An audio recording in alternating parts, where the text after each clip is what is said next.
You know Isaiah Hall, All right, Claressa, one of our biggest supporters in town. I see a big fight. But when you look at it stylistically, you know, both of you guys have fight-ending power. Both of you guys are able to fight on the front foot. Do you think that that's what makes this fight also compelling as well? I think that she's just hard to beat. You know what I'm saying? She's a person who never quits. I've seen her get hard. I've seen her get hit hard and get back up. I've seen her win close fights, lose close fights. So I know that she's not somebody who just bowed down easy. So I put in a lot of hard work this camp. But overall, I'm way better skilled than Franchon. I believe that I'm more powerful than her up at 175. And I think that now we're on an even playing field. She's always been bigger and stronger than me since I started fighting her when I was 17, 16 years old. Now I'm 30, and she's 38. So it's like, yeah, now we're on an even playing field. I got my women's strength now, so let's see what we're going to do on Sunday. Claressa, you got a bunch of fighters from Michigan Yes. on the card. This is a huge card for just women's boxing as a whole. What does it mean for you just to be able to support, your home state and women's boxing? Well, one to have 3 fighters fighting on T-Rex from T-Rex Promotion. We got Danielle Perkins going for another world championship against Shay Keneally. We have Samantha Worthington. She is defending her WBA interim title. And then we have Jaquan McElroy, who is from Flint, who I came up with since he was like 8 years old. So I love to see it. And I'm happy that Burson is still doing what he do. We all got the same fundamentals. We all box damn near the same. Somewhat. But I'm happy to see that they finally turned pro and that they kind of get to come up under me, and then they'll be fighting main event one day. So I'm happy to see it. And what can you say just about, they've said like this is so close to being sold out, just saying the support from the fans, always from your home state too. I'm always so grateful for all the support, especially from the Michigan surrounding areas. Those who fly from different states too need to get shown love. We got Texas in the house. We got New York in the house. I can name Baltimore, Maryland, D.C., I already said Texas, Arkansas. Listen, they flew in from everywhere for this fight. And then, of course, Michigan is going to come. And then, Flint is also coming, too. So really exciting times. And thank you to all my fans for always supporting me and just uplifting women's boxing.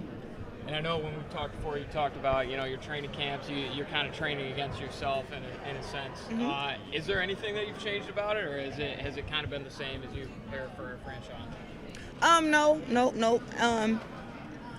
I heard a quote by Kobe, and he said, I made a deal with myself before the season started. And sometimes when you make a deal with yourself, you be like, oh, I'm sore today, I'm this. So I made a plan before camp started, 5-6 months out. I decided what I wanted to do. I put down a schedule, and I stuck to it throughout camp, even though there were some days I'm like, listen, today I'm tired, today I'm sore, today I don't feel good. But I made a plan, and I stuck to it because I heard what Kobe said. Stick to the plan and just stick to your routine. And this camp was one of my hardest camps that I've had since the Olympics, I feel like. I sparred over 100 rounds. Claressa, you have Papoose here with you. Yeah. He's been supportive of you throughout all your camp. How important has that been for you throughout this camp? It's very important. I'm happy that he understands, that, one, we can't have sex for 6 weeks. He's such a sweetheart. Okay? And then he understands, too, like, you can't eat what you want. Okay? He can eat whatever he wants, as long as I don't see it and I don't smell it. So that's been a hard thing for him because this is Mr. Smacky right here. He gonna eat him some snacks. But it's been very great. Like, he's been helping me in camp and motivating me. He actually thinks that he's coach number 2 or something. Because days when I'm like, hey, I'm not going to work out today. Today is like a rest day. He's like, no, you need to go to the gym. I'm like, bro, relax. So he actually pushes me. And he's very just, let me do my thing. You know what I'm saying? Like, I'm always transforming as I get closer to the fight. And listen, I done called him out a couple times while we've been at the gym. I sparred a couple dudes like, hey, you want to get these last 2 rounds in? He like, I'll get you next time. So I'm always trying to give him the glove and put the headgear on. You know what I'm saying?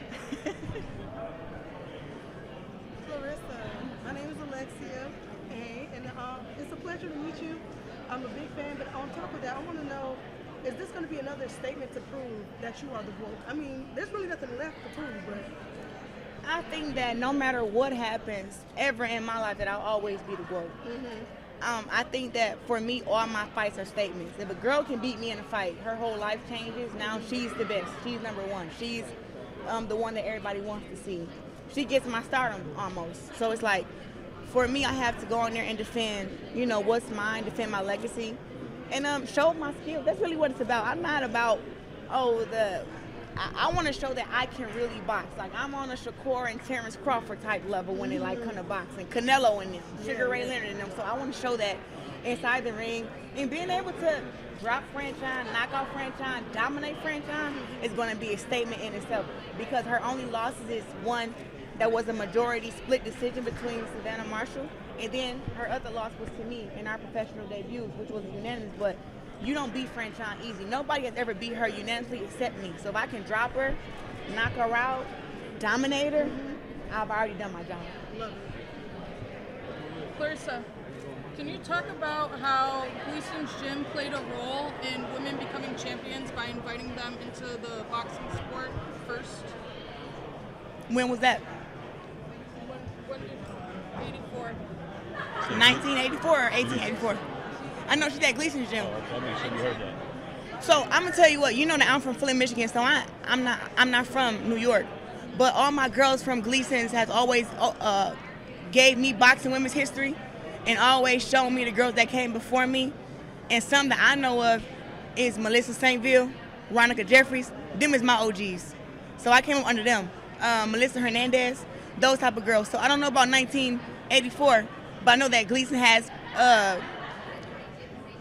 produced some great female fighters, and that one of my coaches is from there. So shout out to Coach Don Zaxby. All right. Thank you.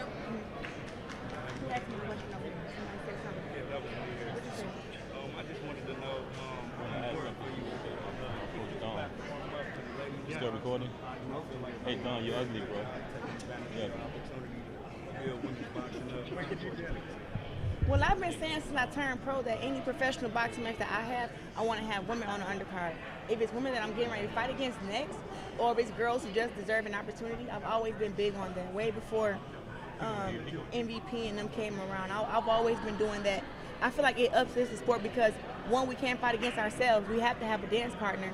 And sometimes we may have to build up our next opponent because, honestly, I've done a great job with my brand and with everybody knowing who I am. But a lot of these other girl fighters, they just fight, and then they have jobs, so they don't get to, put as much into their brand as I have. So I have to let y'all know about my opponents and build them up, and that is a job in itself. So I've always wanted to do that, and I just teach the other girls to do that too. So it's the thing about. Thank you, I appreciate you. Good job. Thank you.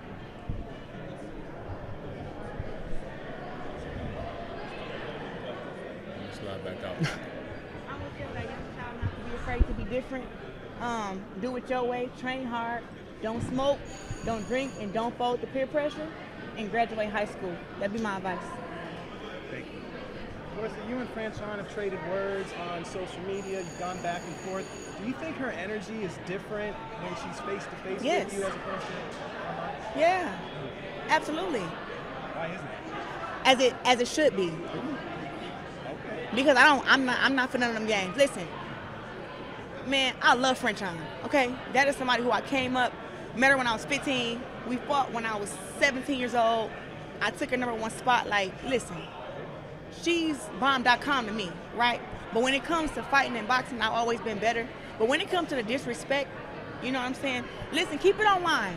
Do what you gotta do. But when it comes to disrespecting me up in person, I'm sorry, I haven't gotten to that place with God yet to where He tell me you let somebody slap you and turn the other cheek. I'm just not there. So I think it's best that we keep it professional.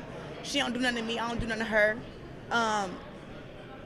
I'm still working on my anger. So I'm happy that the energy is different when we're in person because Lord knows I don't think it's enough security in here to calm me down and to hold me back from if I'm gonna do what I'm gonna do. Because I don't like being disrespected. I don't disrespect nobody. Nobody don't disrespect me. But you can say what you want to say online. She called me a bitch. You know what I'm saying, online a few times.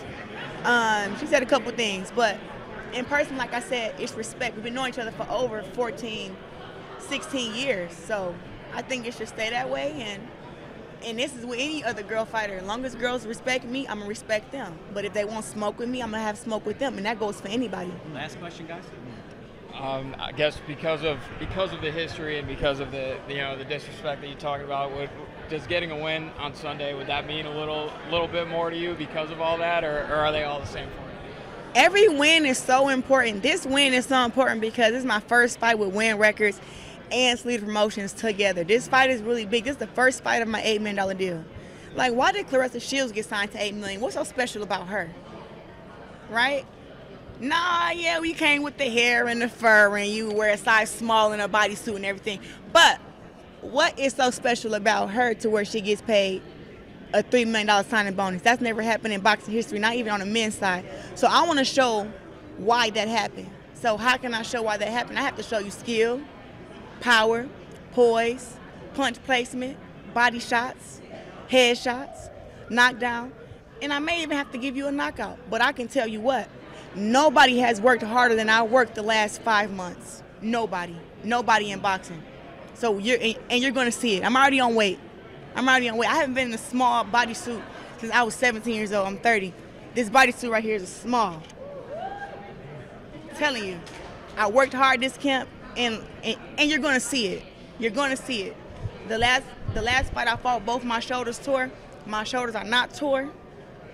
I let them heal up. I rehabbed them. I worked out. I did cold baths. I ran every day. I put in some serious work. I sparred over 100 rounds. Big grown men sparring partners. I had got a black eye just 2 weeks ago sparring. Ain't nobody see it because I heal up quick. But I'm telling you, I put in some work for this camp, and Franchon has a bigger problem on her hand than what she think. I want her to keep thinking that, Oz, I don't want to go 10 rounds with her. She want to go 10 rounds. She want to make it last, all that. I don't want to go 10. I want to get her out and then go to my after party with Boosie at Club Nicky's. That's what I want to do.